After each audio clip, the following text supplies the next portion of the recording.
My parents told everyone I was mentally unstable so they could take control of a $500,000 fund in my name, and when I tried to question it, they said I needed help. Not responsibility, but years later I found myself sitting in a boardroom where the deal they were begging for had to go through me, and for the first time, they had no control over what I would decide. My name is Rachel Kim. I'm 30 years old, and I work as a financial compliance analyst in Seattle, a role that requires precision, discipline, and the ability to identify risk before it becomes visible to anyone else. And while those skills define how I operate professionally now, they were shaped long before I entered that field, in an environment where control was presented as care and oversight was framed as protection. I grew up in a family that valued appearance as much as outcome, where decisions were measured not just by what they achieved but by how they could be explained to others. And within that structure, consistency mattered more than individuality, because consistency preserved the image they had built over time, and anything that didn't align with that image needed to be adjusted, redirected, or contained. In that system, I was never positioned as someone who could operate independently without supervision. I was described as capable but unpredictable, intelligent but difficult, someone who needed structure rather than autonomy, and while those descriptions were never stated as limitations, they were applied in ways that shaped what I was allowed to do and what I wasn't. Small decisions made that clear early on. Financial conversations happened without me. Accounts were opened and managed under shared control, and even as I became an adult, the expectation remained the same, that anything involving money, contracts, or long-term planning would go through the family first, not because I lacked the ability, but because they believed I lacked the consistency to manage it alone. When I asked to open my own account, the response was framed carefully, not as a refusal, but as a delay, something that could be considered later, once I had demonstrated enough stability, and that phrase, stability, became the standard everything was measured against. Not something clearly defined, but something that could always be adjusted depending on the situation, which meant it was never fully within my control to meet it. Every financial decision required approval, even when it involved my own earnings, even when the risk was minimal, and over time, that structure created a pattern where independence was treated as something conditional rather than inherent, something that had to be granted rather than exercised, and because it was presented as a form of guidance, it became difficult to challenge without appearing resistant or uncooperative. My siblings were treated differently, given more flexibility, more trust, more direct access to decisions that affected them, and while that difference was never explained openly, it was visible in how responsibilities were assigned and how authority was distributed, and that contrast made it clear that the issue wasn't capability, it was perception. How I was viewed within the system determined what I was allowed to do within it. At the time, I accepted it in a way that felt practical, because questioning it didn't change the outcome. It only created friction, and maintaining stability within the family often required adapting to expectations rather than challenging them, even when those expectations limited what I could control for myself. Looking back, the pattern was consistent, not just in the decisions that were made, but in how they were justified, always framed as protection, always presented as necessary, and always positioned in a way that suggested I would eventually reach a point where those restrictions would no longer apply, even though that point never actually arrived. The turning point came when my parents told me they had set up a financial fund in my name, something they described as a long-term safety net, structured carefully to ensure stability and protection. And at first, it sounded like the kind of support I had never been fully given before, a sign that they were finally willing to trust me with something significant. The fund was valued at $500,000, and they explained that it was meant to help me build a secure future, something that would allow me to move forward without the same limitations I had always faced. And for a moment, I believed that this was a shift, that the role I had been placed in for so long was finally changing. Then they placed a document in front of me. They described it as a temporary measure, something that would allow them to manage the fund initially while I focused on other responsibilities, and the explanation was framed in a way that made it sound reasonable, even beneficial, because it suggested that I wouldn't have to deal with the complexity of managing such a large amount right away, that they would handle it until the timing was right. "Just for your protection," my father said, his tone steady, as if the decision had already been made and this was simply the step required to formalize it. The document was labeled as a temporary control transfer, and while I hesitated, the structure of the conversation didn't leave much room for that hesitation to develop into a real objection, because every question I asked was answered with reassurance rather than detail, and every concern was redirected toward the idea that this was something designed to help me, not limit me. So I signed it.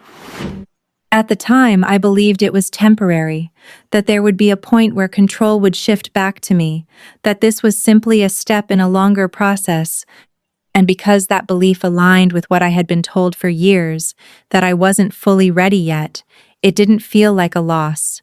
It felt like a delay. What I didn't realize was that the structure of the document allowed for something else entirely. Buried within the language was a clause that changed the nature of the agreement, one that allowed control to remain in place indefinitely if there was any concern about my mental stability, a condition that wasn't clearly defined, wasn't tied to a specific standard, and didn't require independent verification in the way I would later learn it should. That clause meant the control wasn't temporary at all.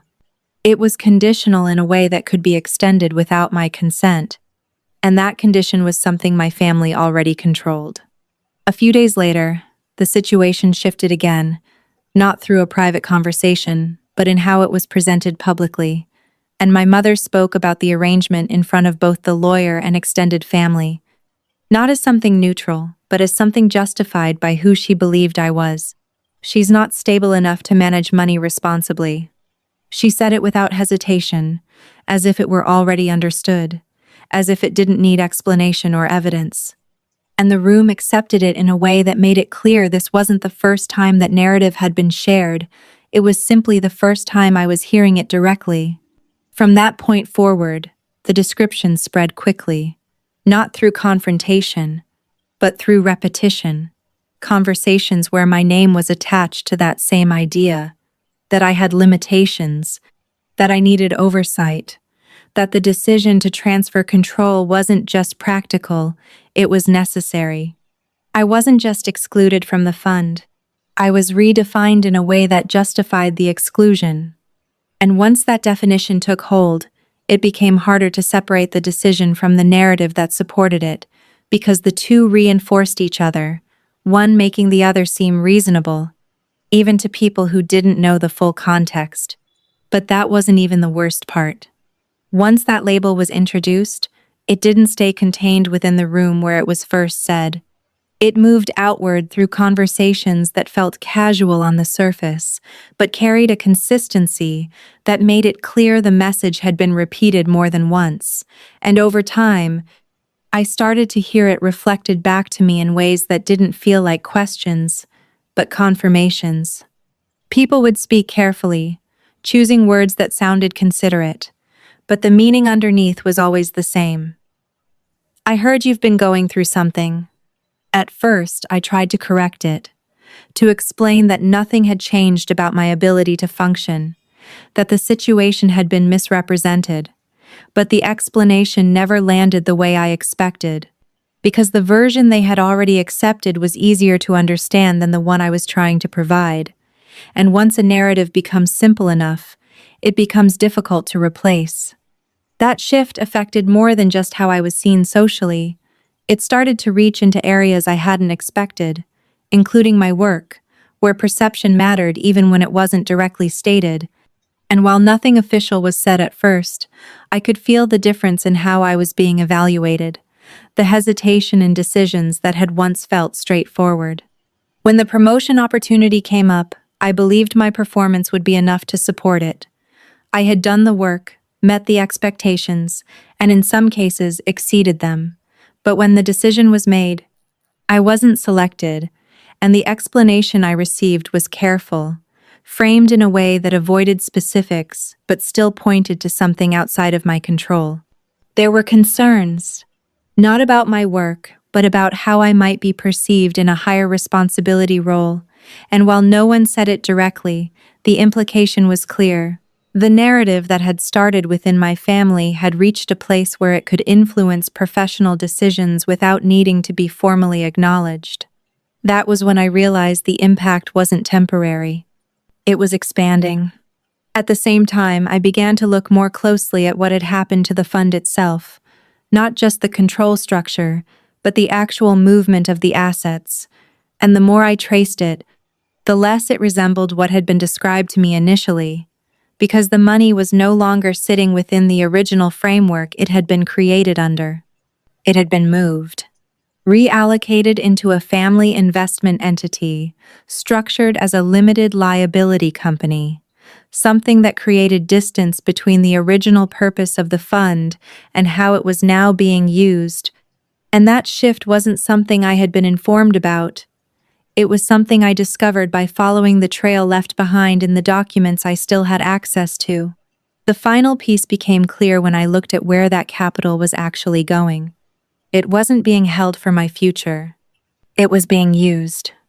My brother had launched a startup, something positioned as a new opportunity for the family, and the funding behind it matched almost exactly what had been taken from the original fund. Not in a way that was openly connected, but in a way that became obvious once the structures were aligned side by side. The support I had been told I wasn't stable enough to manage had been redirected entirely. Not removed from the family, just removed from me. The realization didn't come all at once. It formed gradually as each piece connected to the next, until the pattern became too clear to ignore, and once I saw it fully, the explanation I had been given no longer held, not as protection, not as oversight, but as something designed to move me out of the structure entirely while keeping everything else intact. I'm not being protected. I'm being erased. The difference changed everything, because it removed the possibility that this was temporary or conditional. It made it clear that the outcome had been the goal from the beginning, and that every step along the way had been positioned to support it, from the document I signed to the narrative that followed it. Once that became clear, staying in the same environment didn't feel neutral anymore. It felt like participation in something I already understood, and there was no version of that situation where I could regain control without first removing myself from it completely. So I made a decision that didn't involve discussion. I left. There was no confrontation before I walked out, no attempt to explain what I had realized or to ask for acknowledgement, because I understood that anything said at that point would be absorbed into the same framework that had already been used to justify everything else, and I wasn't interested in repeating that process just to hear a different version of the same answer. I packed only what I needed, not as an escape, but as a transition, something that marked the end of one structure and the beginning of another, and when I closed the door behind me, it didn't feel like I was leaving something unfinished. It felt like I was stepping out of something that had already been decided without me. I cut contact completely. Not gradually, not in a way that allowed for partial communication, but fully, because any connection left open would have kept me tied to a system I had already chosen to leave, and for the first time, the silence that followed didn't feel empty. It felt controlled, something I had chosen rather than something imposed on me. But I didn't take immediate action against what had been done. I didn't file a case, I didn't confront them legally, and from the outside, it likely looked like I had accepted the situation and moved on, which was exactly what they expected, because that assumption allowed everything to continue without resistance. What they didn't see was what I kept. Every document I could access, every version of the agreement, every record that showed how the structure had been created and how it had changed over time, I collected it all, not with a clear plan at the beginning, but with the understanding that if I was going to challenge something built this carefully, I would need more than just the truth. I would need proof that could hold up against the system that had been used to remove me in the first place. I wasn't walking away from the situation. I was stepping back from it long enough to understand how to approach it on my own terms. The first months after I left were defined by adjustment, not just to a new environment, but to a different way of operating where every decision had to come from me. And without the structure I had grown up in, even simple choices carried more weight because there was no one else setting the direction or absorbing the consequences. I started working as a freelance compliance analyst, taking on small contract assignments wherever I could find them, reviewing financial records, auditing agreements, and helping companies identify risk before it became a liability. And while the work itself aligned with my skills, the process of finding consistent opportunities was far less stable than I expected. The reputation that had been shaped around me didn't stay isolated. It followed in ways that weren't always visible but still had an impact. Subtle hesitations from potential clients, delayed responses, conversations that ended without clear explanation. And while no one directly referenced the narrative that had been created about me, the effect was present in the decisions that didn't move forward. Income became unpredictable. Some months were manageable. Others required careful adjustment just to maintain basic stability, and the lack of consistency forced me to take on work that wasn't always ideal. Smaller audits, short-term contracts, anything that would keep me moving without leaving gaps that I couldn't recover from later. There were opportunities I pursued that didn't materialize, roles that seemed promising at first but ultimately went to candidates with more established backgrounds. And each rejection added to the sense that I was rebuilding from a position that wasn't neutral, but slightly behind where I should have been. At the same time, the work itself began to reveal something I hadn't fully understood before. Patterns in how financial structures were designed, how certain agreements created advantages that weren't immediately obvious, and how control could be shifted without appearing to do so directly. And the more I reviewed these cases, the more familiar they started to feel. I saw agreements where authority was transferred under specific conditions that could be extended indefinitely, contracts where one party retained control through loosely defined criteria, and situations where assets were moved through layered structures that made it difficult to trace their original purpose. And each time I encountered one of these patterns, I recognized elements of what had been done in my own situation. That recognition changed how I approached the work.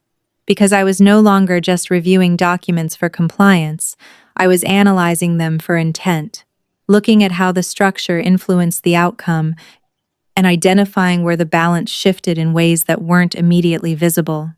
Over time, that perspective gave me something I hadn't had before, not just technical knowledge, but a deeper understanding of how systems could be used to shape reality, how narratives could support those systems, and how both could operate together in a way that made certain outcomes seem justified even when they weren't. I wasn't just rebuilding my career. I was learning how the system that had been used against me actually worked. There was a point where the momentum I had been trying to build started to feel like it was slowing down instead of moving forward, not because I had stopped working, but because the results no longer matched the effort I was putting in, and the gap between where I was and where I needed to be became harder to ignore. I thought everything was over. The thought didn't come from a single moment. It came from accumulation, from months of instability, from opportunities that didn't materialize, and from the constant need to prove something that others seemed to receive without question. And for the first time since I left, the idea of continuing down the same path started to feel uncertain rather than inevitable. At that point, I didn't have what most people would consider a foundation. No recognized reputation that could open doors, no financial cushion that allowed for risk, and no family support to fall back on if things didn't work out. And while I had learned how to navigate within that reality, it didn't make the situation easier. It only made it more sustainable. Then an opportunity came that felt different. A mid-sized firm was expanding its compliance division, and the role they were offering aligned closely with the work I had been doing independently. It was stable, structured, and most importantly, it provided access to larger cases that could accelerate everything I had been trying to build, and for the first time in a while, it felt like a step forward that didn't depend on chance. The interview process went well. The conversations were detailed, focused on my experience, my approach, and the way I handled complex situations, and by the end of it, I had reason to believe that the outcome would reflect the work I had already done, not the narrative that had followed me from before. For a few days, it seemed like everything was finally aligning. Then the response came. They appreciated my background, my analytical ability, and the perspective I brought to the role. But after further review, they had decided to move forward with another candidate, someone whose profile carried less uncertainty from a reputational standpoint. And while the explanation was framed professionally, the implication was clear. The concern wasn't my capability. It was the risk attached to how I might be perceived. That decision closed more than just a single opportunity. It reinforced something I had been trying to work past, that no matter how much I improved, there were factors outside of my control that could still define the outcome. And for a moment, it felt like those factors might always outweigh the progress I was making.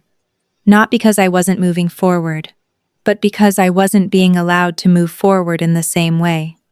A few days after that rejection, I went back to working through smaller assignments, not expecting anything immediate to change, and during one of those contracts, I was brought in to assist on a short-term internal audit for a large investment firm, the kind of assignment that was usually limited in scope and didn't lead to anything beyond completion, and I approached it the same way I approached everything else, focused on the details rather than the outcome.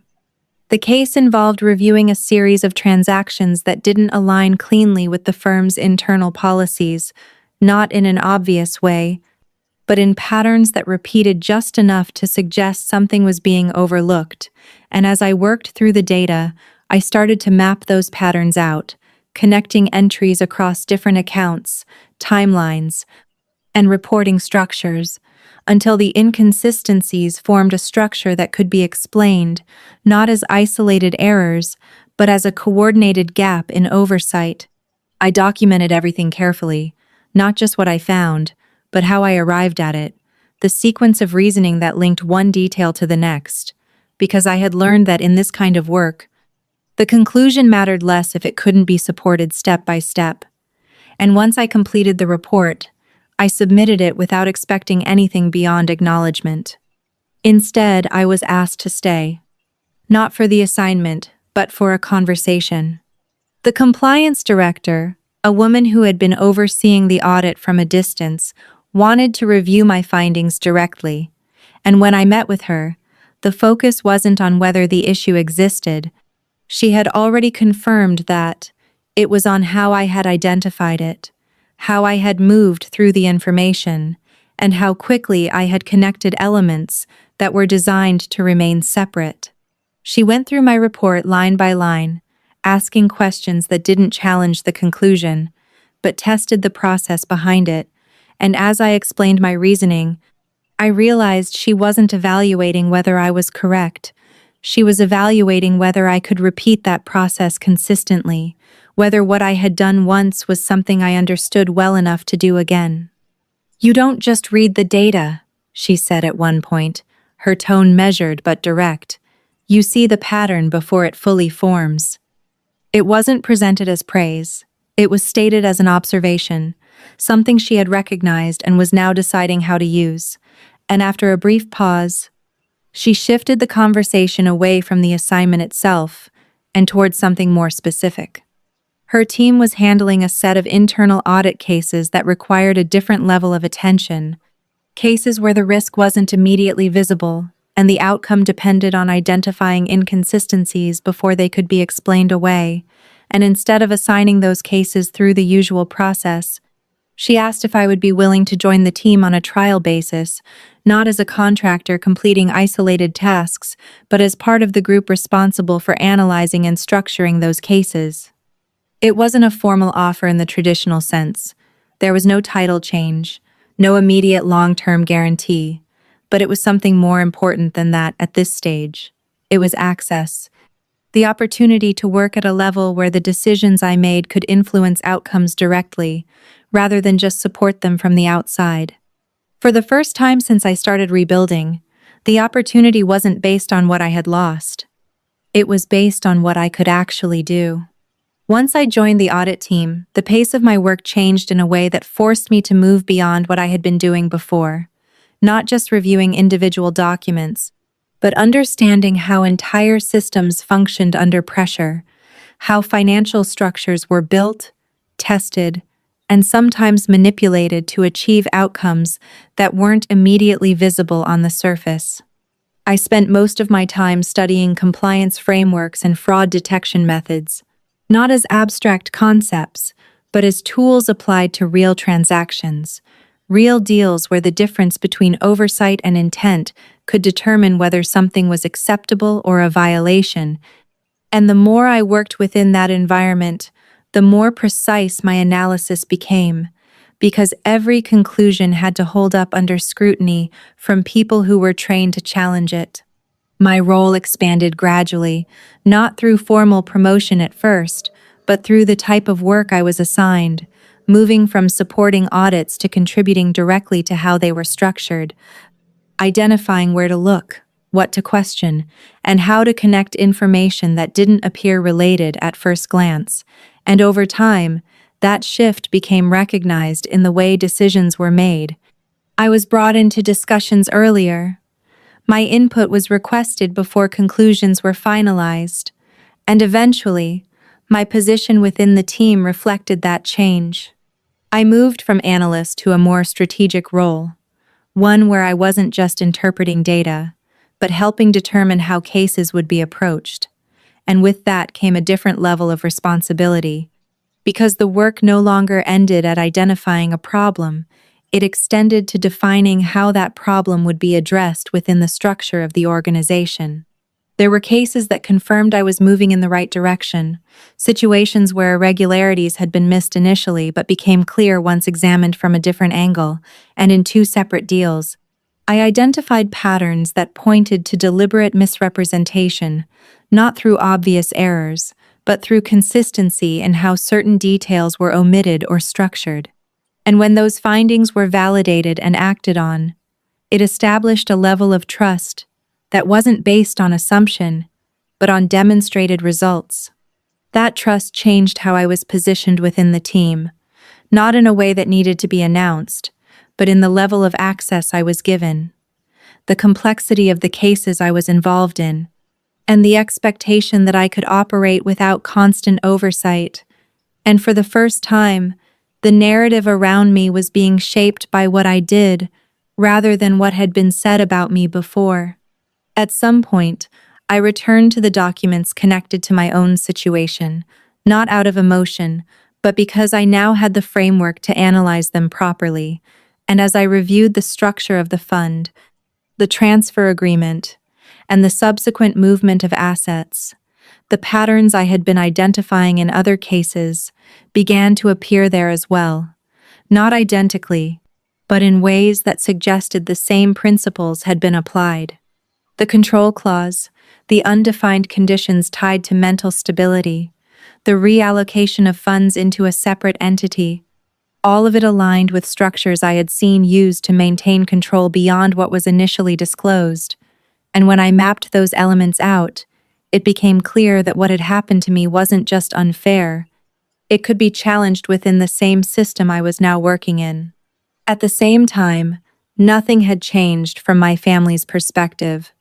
There had been no contact, no updates, and no indication that my position had shifted in any meaningful way. And without that information, the narrative they had built remained intact.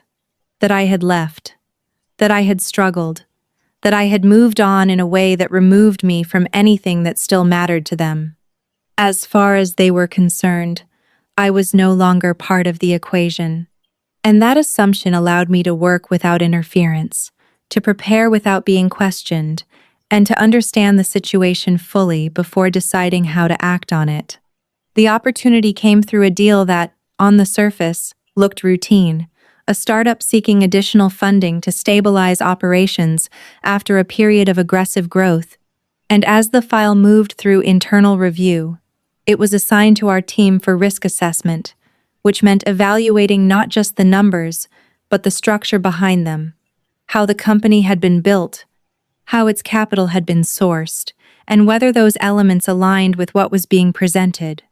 The review was scheduled to take place in a corporate investment boardroom in downtown San Francisco, a setting where decisions were made with precision, where every claim had to be supported and every inconsistency could affect the outcome.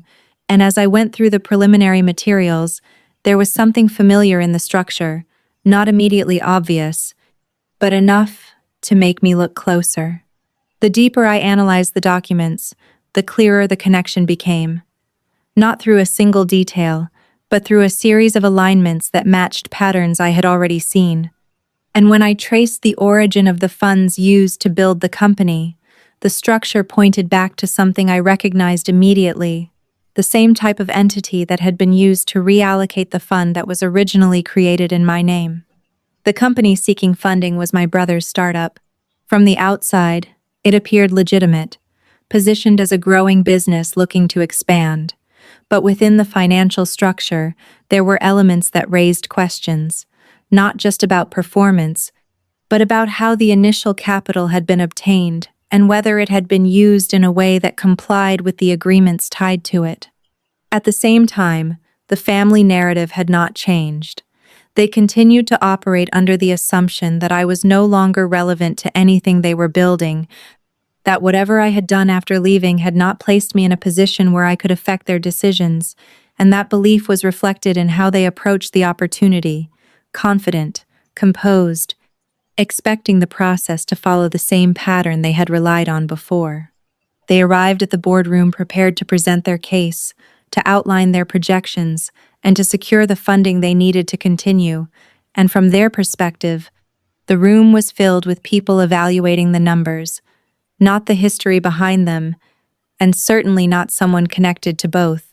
They took their seats without looking at me, not because they were avoiding me, but because they didn't expect me to be there in any capacity that mattered. And in that moment, the distance between what they believed and what was actually happening was complete. They didn't know I was the one reviewing their entire deal.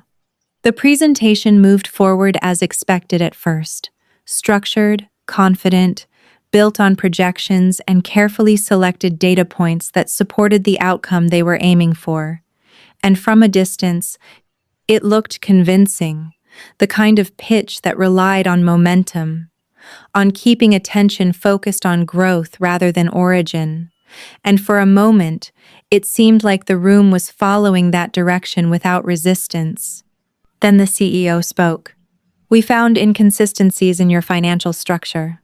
The sentence was delivered evenly, without raising his voice, but it shifted the focus immediately, because it moved the conversation away from projections and into verification, where every assumption needed to be supported by something concrete, and the energy in the room changed in a way that didn't require explanation. There was a brief pause, not long enough to interrupt the flow, but long enough to make it clear that what came next would redefine the discussion. And when the CEO continued, the connection that had been hidden within the documents was brought into the open in a way that left no room for interpretation. "This fund originally belongs to Rachel Kim." The reaction was immediate, not loud but visible. Attention shifted, expressions changed, and the narrative that had carried the presentation forward stopped at that point, because it could no longer move without addressing what had just been stated, and for the first time since they entered the room, my family looked in my direction, not out of recognition, but because the name had forced them to. The CEO turned slightly not toward them but toward me. "Rachel, would you like to clarify?" The invitation didn't feel like an opportunity to speak. It felt like a confirmation that the position I held in that moment had already been established, and as I stood, there was no urgency in the movement. No need to assert anything beyond what had already been presented, because the structure supporting it was already in place. I stepped forward into a space that had been defined by authority rather than assumption, and for the first time, the conversation wasn't something happening around me. It was something I was now part of shaping directly. The CEO didn't move on immediately after I stepped forward. Instead, he signaled for the supporting materials to be displayed, and the screen behind him shifted from the company's projections to the audit summary that had been prepared by our team, structured in a way that removed interpretation and focused entirely on verifiable facts. The report outlined the movement of funds from their origin to their current use, mapping each transfer step by step, showing how the capital had been redirected from its original purpose into a separate entity before being used to support the startup. And the sequence wasn't presented as a theory. It was supported by documented transactions, timestamps, and account structures that aligned without contradiction. Alongside the audit, the legal documents were referenced, not in full detail, but through the sections that defined ownership and control, the clauses that established how the fund was supposed to be managed, and the conditions under which that control could be transferred. And when those conditions were compared to how the funds had actually been used, the difference was clear, not in tone, but in structure. The origin of the fund was then traced directly, not just to the account it had been placed in, but to the agreement that defined its purpose, linking it back to me in a way that didn't rely on my statement alone, but on documentation that had been validated through independent review, and once that connection was established, the rest of the structure could be evaluated in relation to it. The conclusion followed naturally from what had already been shown. The fund had been used in a way that did not align with its original terms, and the current deal relied on that structure remaining unquestioned, which meant that if the structure itself did not hold, neither would the deal built on top of it. The CEO stated the outcome without raising his voice or extending the explanation beyond what was necessary. Based on the findings, the deal would not proceed. There was no argument that followed, no attempt to redirect the conversation, because the information had been presented in a way that didn't leave space for reinterpretation. Each element supported the next, and the result was not dependent on opinion, but on alignment between documented intent and actual use. What had been positioned as a strong opportunity a few minutes earlier was now fully reassessed within a different framework, one where the underlying structure mattered more than the projected outcome, and within that framework, the decision had already been made. The shift in the room was immediate once the decision was stated, not because anyone raised their voice, but because the structure that had supported the presentation was no longer intact, and without that structure, there was nothing left to hold the narrative together. My father reacted first, leaning forward as if the momentum of the pitch could still be recovered if he spoke quickly enough, his tone controlled at the beginning but losing consistency as he tried to explain the discrepancies, not by addressing the documents directly, but by reframing the situation, suggesting misunderstandings, context that hadn't been considered, anything that might reopen the conversation and move it away from the conclusion that had already been reached. But the explanation didn't connect.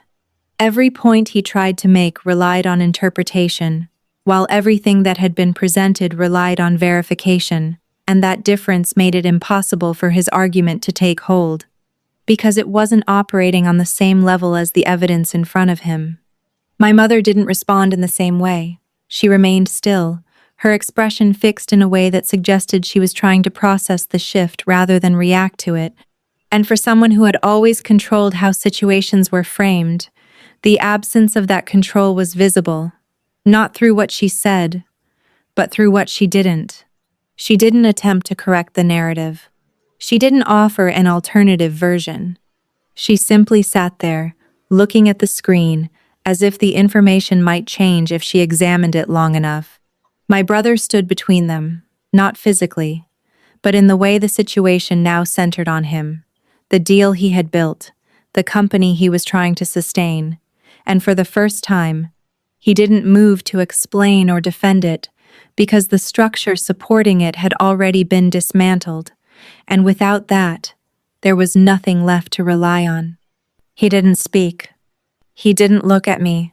He stayed where he was, as if any movement would draw more attention to what had already been made clear.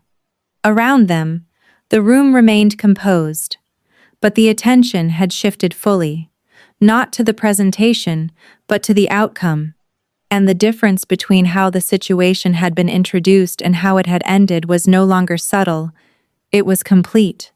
What had been positioned as a controlled narrative was now exposed as something that couldn't hold under examination. The outcome of the meeting didn't stay contained within the room, because once a deal reaches that stage and then fails under that level of scrutiny, the effect extends beyond a single decision. It begins to influence how everything connected to it is viewed moving forward. The funding was formally declined, not as a delay or a request for revision, but as a complete withdrawal from the opportunity. And with that, the path the company had been relying on to stabilize its operations closed immediately, leaving no clear alternative at the same scale or speed. Without that support, the structure of the startup shifted quickly. Expenses that had been projected under the assumption of incoming capital now had to be reassessed, timelines shortened, plans adjusted, and decisions that could have been deferred were forced into the present without the resources to support them. At the same time, the information presented during the review didn't remain private, because in an environment where multiple parties are involved, summaries circulate, discussions continue, and once questions are raised about how a company's finances are structured, those questions tend to follow it into future conversations. Potential partners became more cautious, not necessarily rejecting the company outright, but approaching it with a different level of scrutiny, asking for additional documentation, seeking clarification on points that might have been overlooked before, and in some cases, choosing not to proceed at all rather than engage with uncertainty they couldn't fully resolve. That shift in perception was gradual but consistent, and over time, it began to shape how the company was positioned within the broader network it depended on, not just as a business seeking growth, but as one that required further verification before it could be trusted at the same level as others. The narrative that had once supported its momentum no longer carried the same weight, because it had been tested and found to contain elements that didn't align. And once that happens, rebuilding confidence becomes more complex than maintaining it in the first place.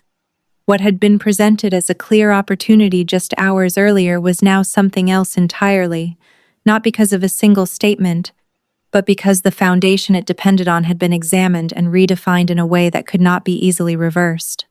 When the meeting ended and people began to gather their materials, there was no urgency on my side to stay or extend the moment, because everything that needed to be established had already been made clear within the structure of the review, and anything said after that would not change what had already been confirmed.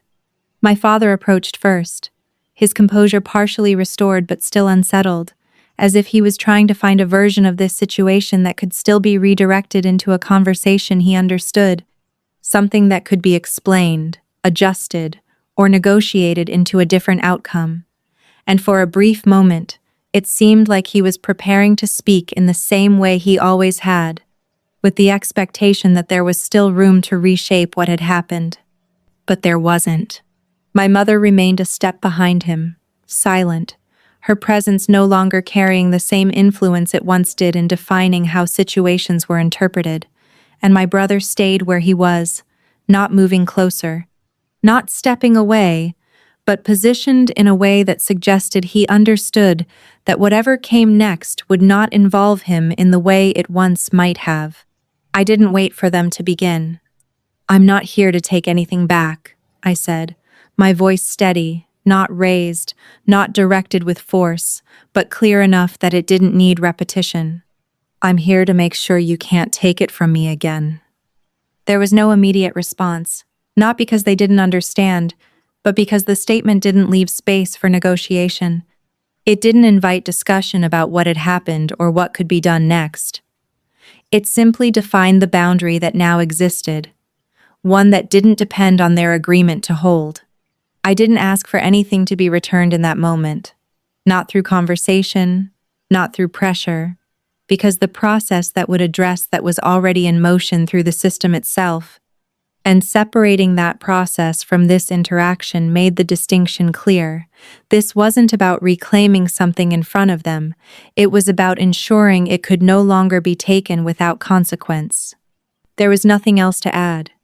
I didn't suggest meeting again. I didn't offer a way to reconnect. And I didn't leave space for the situation to be reframed into something that could be revisited later under different terms, because doing so would have reintroduced the same dynamic I had already stepped out of. I turned and walked out of the boardroom without hesitation, not because I was avoiding the moment, but because I had already taken everything from it that I needed, and staying longer would have only been a way of remaining connected to something that no longer defined me. I didn't look back. Not at them, not at the room, and not at the version of the story that had once included me in a way I could not control, because whatever existed there had already been resolved in the only way that mattered. What stayed with me after everything was over was not the room, not the reaction, and not even the outcome of the deal.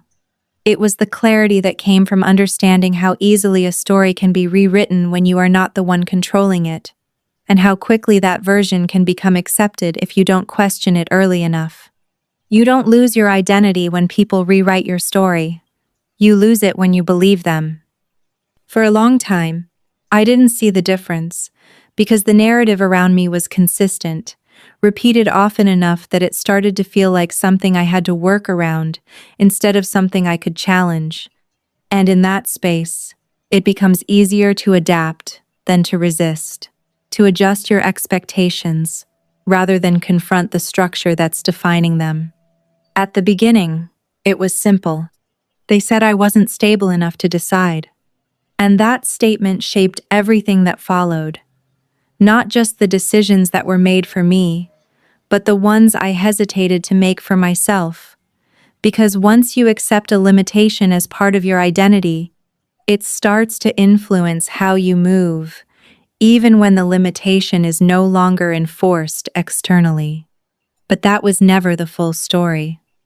So I became the one who decides, not by arguing against what they said, not by trying to correct every version of the narrative that existed, but by building something that operated independently of it, something that didn't require their agreement to exist or their approval to move forward.